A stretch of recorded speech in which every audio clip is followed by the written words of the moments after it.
Hi, everyone, and welcome to another episode of Unlabeled and Limitless. I am your host today, Lois and I'm joined by my co-host, Faye Faye Harrison. Harrison. Hi, Faye. Sorry. Okay, and if we just moment and so what we're going to talk about today, and thank you for joining me. We are going to continue the conversation that we were having in our last podcast, which is about attachment, belonging, relationships. But in this episode, we're actually going to take a small trip down memory lane for both of us, in that we're going to revisit a paper that we wrote during our psychology master's degree and talk about some of those themes and what it's like now to kind of retrospectively a year later go back and look at what our beliefs were, the theories that we used, and how we each approached that assignment, and how we can kind of now apply it to ourselves, our environment, etc., from a neurodivergent lens. Yeah. Okay, so I want to start by saying attachment helps us feel safe, right? But belonging helps us understand who we are. And there's a difference between having attachments, right, and feeling like we belong somewhere. Mm-hmm. And a lot of relationship struggles, whether they're romantic, workplace relationships, friendships, etc., they live in the tension between those two things quite often, right? It's like between attachment and belonging.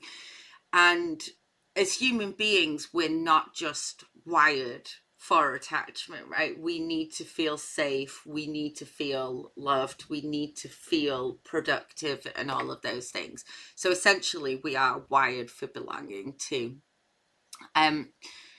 So I'm going to stop talking and say and hand over to you and ask, first and foremost,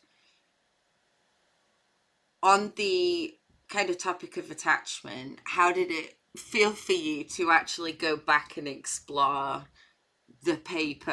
And we can introduce the title of the paper in a minute so that Yeah, people know what we're talking about. sure. Yeah, like we obviously had a little brief before we started, just saying how it was, kind of looking back, and I realised that it literally was about a year ago, and it's really interesting because I think a year doesn't seem that long, but actually so much can happen in a year. Obviously at the time, so yeah, we're looking at February 2025, and that was when I was starting to think about the possibility that I could be autistic, and I was kind of looking at sources and looking at maybe referring myself for an assessment, and obviously in this paper it kind of looking at development, and specifically with morals being like the key component. There were a lot of theories that contrasted each other. Some were sort of similar, some kind of overlapped, but one thing that I noticed comes up a lot is like the social psychology aspect of like how others in your group or just who you're surrounded with can impact your beliefs about things, but also like the cognitive understanding, so like the ability to, the capacity and the executive function that that individual has it to even understand those things in the first place. And obviously reading it back now, when I wrote it, I probably didn't have as much attachment, where use of that word very much intended. I probably didn't have that much attachment to it, in terms of I was looking at it from an outsider and just you know, the research and what the different theories were and the different psychologists were saying, but looking at it with like a new, I guess, like a new knowledge about myself, I can really see how those things have impacted me as well, and how that even from like childhood, well, being born even, and to like getting to where I am now, lots of little things have overlapped, and my brain being the way it is has had a big quite played quite a big part in that, essentially. Yeah, and so the assignment itself was to critically assess, and everything was a critique, right? You had to Yeah. critically evaluate, critically assess um, the relative contributions of cognitive and social psychological approaches to our understanding of moral development in children and across the lifespan. And I think one of the things that I found fascinating, because I studied psychology for my undergraduate 20 years ago, and I chose this specific course because it was for people that hadn't studied psychology before or had studied a similar subject but wanted to convert, right? So it's a conversion course. But it had been so long since I'd actually studied psychology, I wanted to take a fresh view to it and go back in as if it was new to me. And I'm really glad I did, because some of the theories that I really struggled to wrap my head around 20 years ago have moved forward now to a place where it's definitely more interdisciplinary. It's a little bit less kind of, you're either in this school of thought or this school of thought. And one of the things that I really appreciate is that our understanding of moral development has shifted, because for the longest time there's been this misconception that by the time you're an adult, you're this fixed person that cannot change. And we talked about that, I think, right, with the leopards can't change their spots. You can't teach an old dog new tricks. And one of the things that I really loved learning and then reflecting on in this is that, yeah, you absolutely can. People never stop learning, their brains never stop evolving. And yes, we lose function over time and certain things regress, like our motor skills, our cognitive skills slow down. But you can learn and adapt and grow, and you can change your mind as well, which I think is Mm. something that's really, really important to acknowledge. That as humans, if we take a human approach to it, right, and we look at attachment through evolution, attachment isn't about personality per se, it's about strategy and survival and um, kind of achievement or status and those things, right? And it shows up in family roles, in sibling dynamics, in the workplace, and in friendships. And we've kind of got this lifelong relational template there, but it can change. So I was really excited to see that people acknowledge that now, that it's, oh, actually, yeah, there is brain elasticity and it can be rebuilt and we can do these things. So Hmm. I'm wondering, as somebody that did, so you hadn't studied psychology No. beforehand, right? And I'm wondering, as somebody that kind of came to it without having that kind of comparison, how you felt both as you were writing, I guess, and now looking back as somebody with that autistic experience that can say, okay, now I can see a little bit of me in this, or maybe I would have approached that differently. Yeah.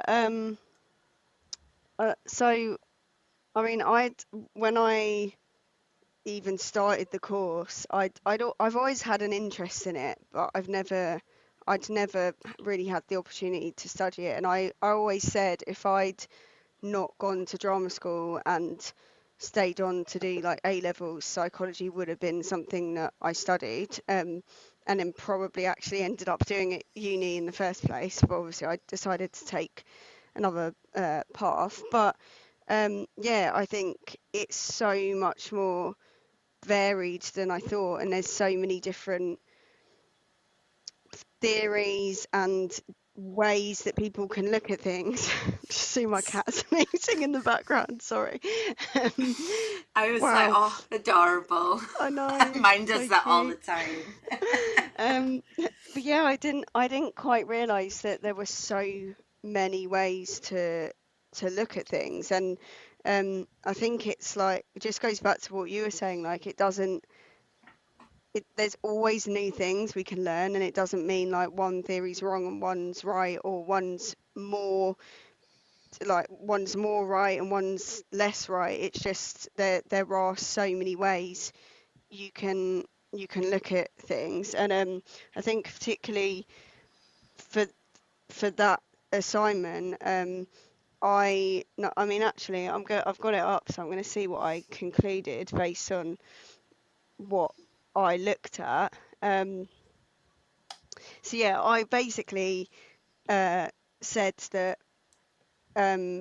individual experiences originating in like early development and continuing indefinitely is what I said. So again, like we are constantly changing, or like both have a significant impact, which I think is true. Like you are sort of, I think it's interesting that there are people out there who are quite close-minded, who think, oh well, I was handed this set of cards as a kid, and that's just why I am the way I am, and they'll hold on to that for like the rest of their lives.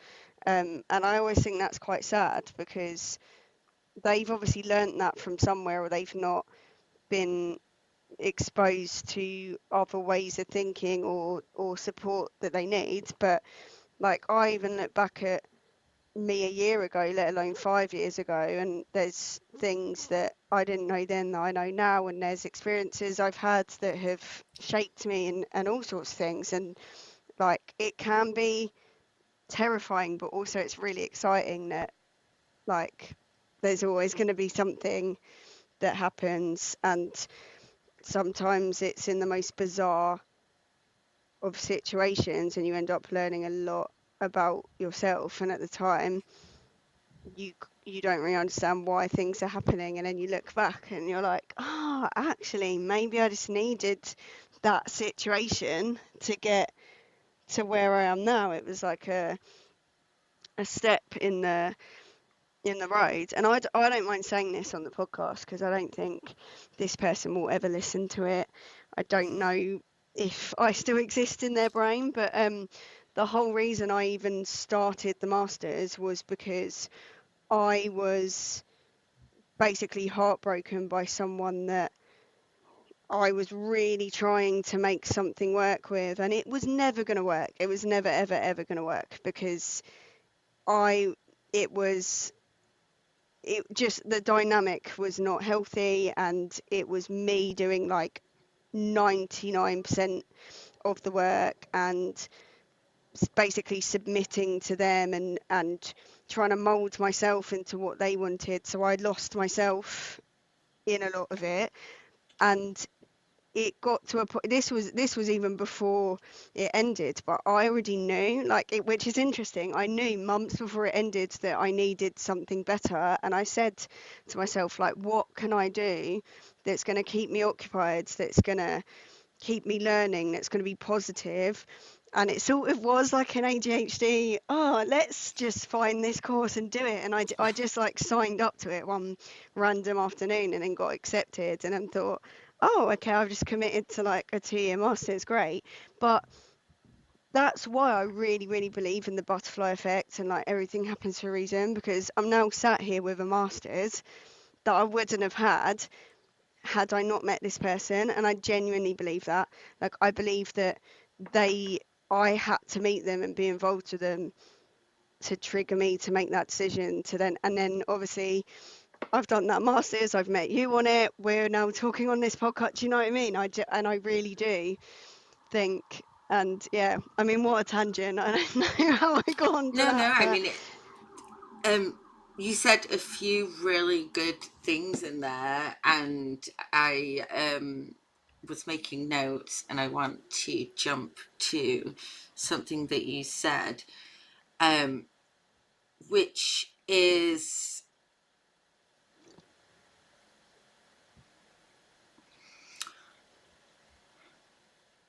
as like that kind of those relationships that are somewhat consuming, right? And you mentioned how you lose yourself within it, and I've definitely been there as somebody with ADHD that has that dopamine chase, and it's like it becomes like this all-encompassing kind of thing that borders on obsession, but you're not an obsessive person, so it's kind of, I don't know if that's how it is for you. And I think what a lot of us are trying to do is we're trying to belong without losing ourselves. But time and time again, we find ourselves lost in these moments. And then we're standing there in this kind of weird loneliness, because it's not that I didn't necessarily have this thing that I thought I wanted. It's just that it hasn't done for me what I thought it would, and I've had to mask, and I've had to sell my self, not sell, but like sell myself in ways to be this identity that's now just kind of gone away. And mhm, then it is like, who am I left after this identity just got stripped from me? yeah. So as neurodivergence, we often mask within relationships, within the workplace and things, because it's a safety issue, right? Because unmasked can be really dangerous. People lose jobs, they lose friendships, they are excluded from different things, right? So masking isn't about whether you're authentic or not, it's really about like, how do you keep yourself safe? So does unmasking feel to you maybe that sometimes we risk attachment if we are our authentic selves? Do you know what? That's a really interesting question, because I feel like I've experienced both. I feel like I've masked to cling on to an attachment, but I also feel like I've had an attachment with someone where I haven't masked to an extent, but I just haven't asked for my needs to be met. And I do think they are two different things. But I think the problem with both comes down to, so I think you can mask, but um, I think you can mask and still be authentic, and I think you can unmask and still not be authentic. Like I think there are like there's sort of like a spectrum of it. Again, use of the words definitely intended, but I think it depends when you're doing it. Like for me, I know when I intentionally mask just because it will make the situation more comfortable in general for me. I actually do it more for me now than anyone else. But also I am just generally really bad at meeting my own needs, because I think one, I've never really known what they are, or been allowed to express what they are or explore what they are. And then when you're suddenly kind of given that permission, I guess, and that like validation of, no, you're not asking for too much, like that is genuinely what you need, it's sort of like you get used to something for so long that it's then terrifying to start doing it.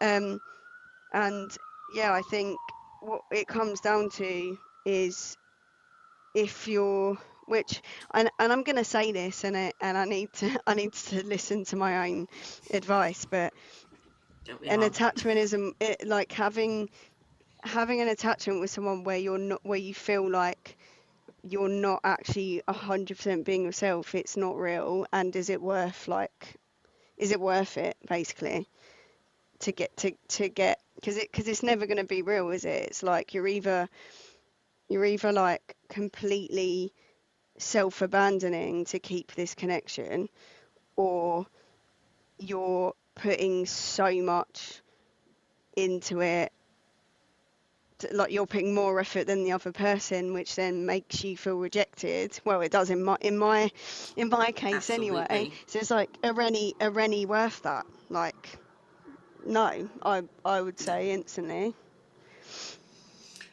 And I think that that ties into as well that kind of the early social development of when you think about language starting, and they used to think, right, oh, babies around 6 to 8 months start making eye contact and blah blah, and now they're like, no, within 2 to 3 days that baby is starting to process. It knows this voice, it can focus on these things. So those cognitive processes do happen, or they're finding now that they are happening earlier than people expect, now that we've got science to be able to look inside the brains and different things, right? And the technology to do that. But I think one of the things again that I found interesting was that joint attention theory and the reciprocal relationship, because so much emphasis has been put on mothers being bad mothers to these children, and that's why their children grow up to be cold or distant or whatever it is. And having again gone back through not just the assignment but through the kind of origins of psychology and the theoretical frameworks, it's super fascinating to me that there's an acknowledgement now that the baby actually does play a part in that as well, right? And if there's these expectations, cultural expectations, that when you as a mother have a baby, everything is super happy, everything's perfect, this child will be the most perfect thing in your life, you're going to love it, it's going to love you. You build these images, we're running through the park together, we're doing whatever, right? We're going to parties, I'm dressing you like a princess, whatever it is. And then baby is born with a different type of brain that mother doesn't understand, right? There's kind of like an equal share in how that relationship then develops. And that's not to, obviously babies don't have cognition in the same way obviously infants do, or as you grow older, right? And they don't have that moral development or anything yet.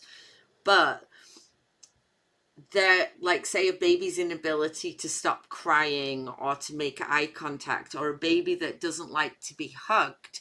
And I know my mum talks about this a little bit in her writing about my brother, right? That's really difficult to a parent because then they don't know what to do back, right? And I was happy to see that that is being acknowledged now as well, because I think with that progression, there will be more support for parents, and especially of neurodivergent children. It's quite possible 50% of those mothers are ADHD, autistic, or something themselves, right? So they're not understanding why these rules don't work for them. But, and like, I don't know if you kind of got into that aspect of the, like, the joint attention and the shared experience within your assignment with that moral development, but I know that was something that I kind of dug it into because I was interested in the fact that, like, we try and align experiences before we form our identities. Mhm. Yeah. Um, yeah, I mean, something that stuck out a lot for me, and I think it was in that bit, but I remember like in one of the sections we were watching a video where the the mum was on her phone and like not paying attention to the baby, and then it after a while was kind of it got quite distressed and upset because it like I think it was a little boy, but the kind of calls for attention, and they weren't really cries, but yeah, every like the little whimpers, everything was just sort of like being ignored, and then obviously he got upset, um, and that really stuck with me because I do feel like I see that a lot now, like especially where the world's kind of gone digital. I see a lot of parents out and about on their phones ignoring the child of any age, whether they're like babies, toddlers, a bit older. And I think it's really sad. And for me, I feel like it's difficult because there were a lot of experiences in my childhood that were very good. Like my mum was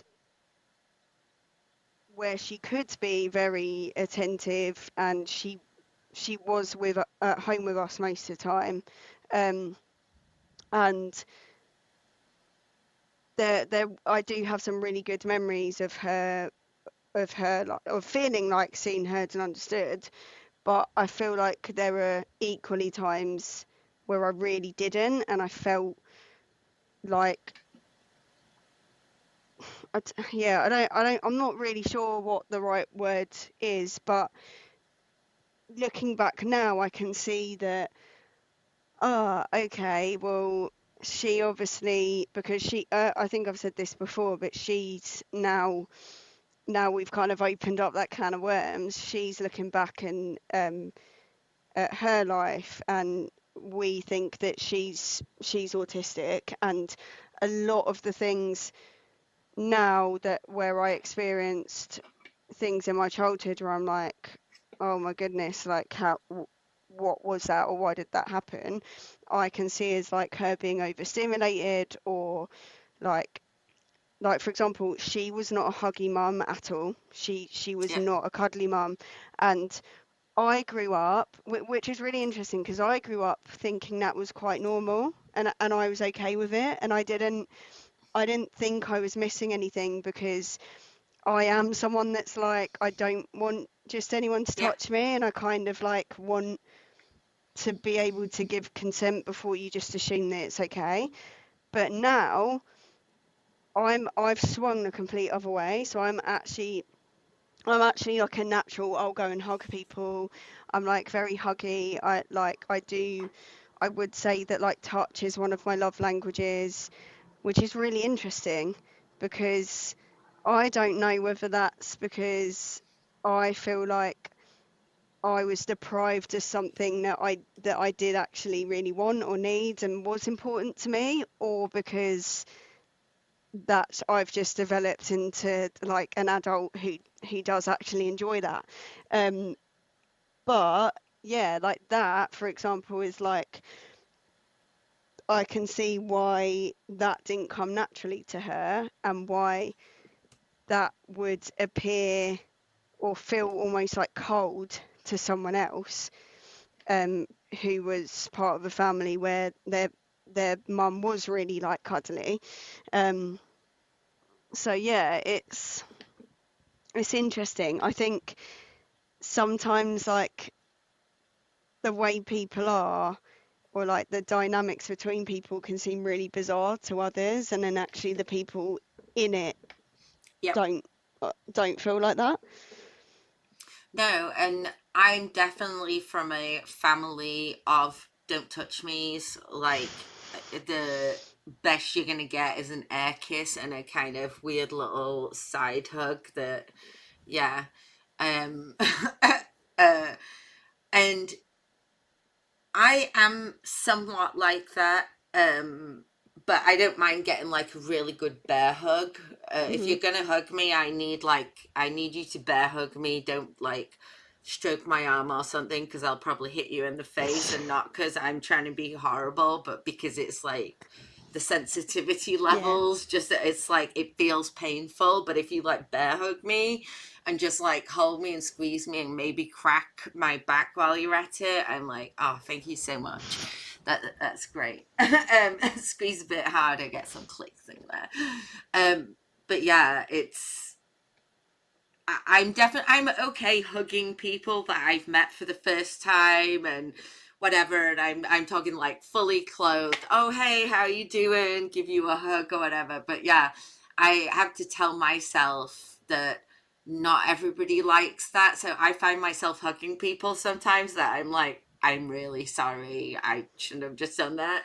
It's like total invasion of your space. I was just really happy to see you. But yeah, if my family are definitely not like that. My mum, when I took her to Burning Man, definitely had a moment when she got hugged on Tutu Tuesday by a man wearing a tutu and nothing else. Oh. And we were in the same camp, and in the morning he was like, oh, good morning, Sue, and hugged her, and she's like, Lois, he just hugged me and he's not got any pants on. I'm like, and he's wearing a tutu. I'm like, well, it's Tutu Tuesday, mum. But if you don't Ah. want men to hug you with the cock and balls out, then please just tell them, hey, I'm not a hugger, personal space, and they'll respect that. Yeah. No, I can relate. I think I'd have had the same reaction. She was all right though. She chilled a bit after that. By Wednesday, Thursday, she was totally fine. Um, so throughout this conversation, I think like a theme that runs through it is that identity is definitely relational, and we learn who we are by seeing how we fit or don't fit into relationships and groups, right? And it's kind of like those attachment styles that we learn early on do have a really big impact on us. But I think you said this right, like as you become an adult, there are things that you can do to unlearn it. And um that's a whole other paper between fixed thinking, that's the cognitive styles. Right, we're not going to get into that, the big five personalities and all of that jazz. All Nazi propaganda from back in the day, right, that we still use Yeah. today to miscategorize people in the workplace. Whole other story I'll talk about in another episode. But yes, it's I think it's interesting to kind of see or understand that we can actually change those things. And I think for me, living in New York City, because it's this kind of place that people come to find their dreams, like especially in America, right? If like you're the best of the best in your field, you want to go to the place that represents your industry, whether that's like Chicago, New York, California, like LA, San Francisco, depending, right? You've got Colorado is like huge for technology. And so we've got these hubs all over America. And if you're really good at what you do, you tend to want to go to one of those places. But what I find here and what I notice a lot is as people come here, they do relearn these generational traumas, and they do let them go with the family that they find here.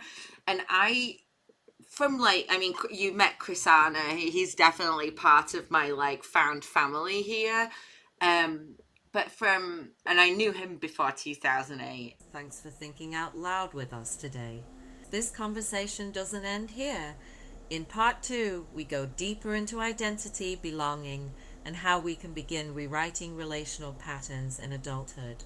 As always, you are unlabeled and your potential is limitless.